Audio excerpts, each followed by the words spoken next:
بسم الله الرحمن الرحيم. هل أتى على الإنسان حين من الدهر لم يكن شيئا مذكورا إنا خلقنا الإنسان من نطفة أمشاج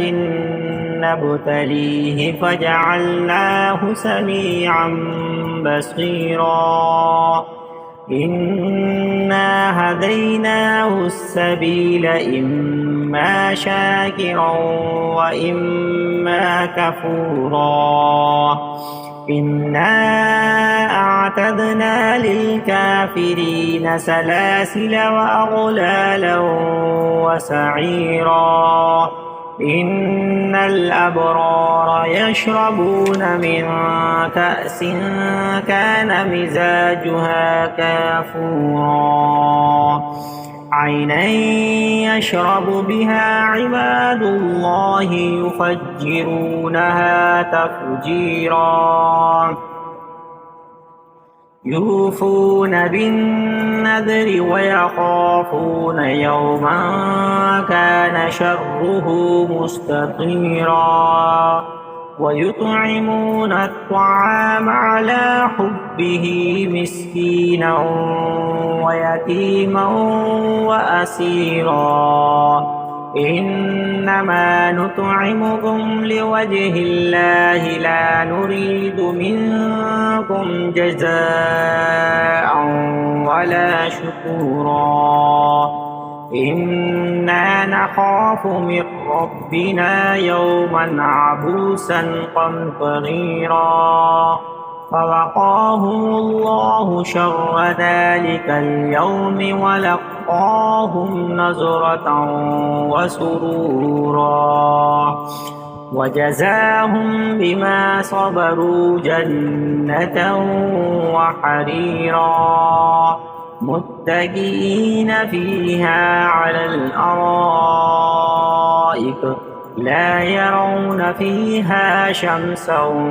ولا زمهريرا ودانية عليهم ظلالها وذللت قطوفها تذليلا ويطاف عليهم بآنية من فضة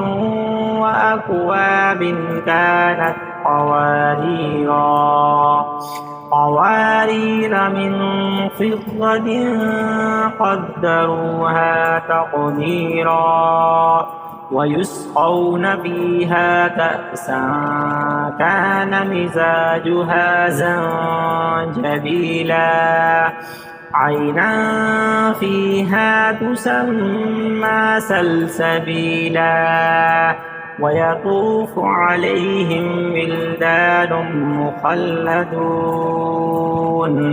إذا رأيتهم حسبتهم لؤلؤا منثورا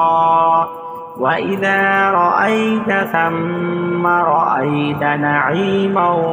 وملكا كبيرا عاليهم ثياب سندس خضر واستبرق وحلوا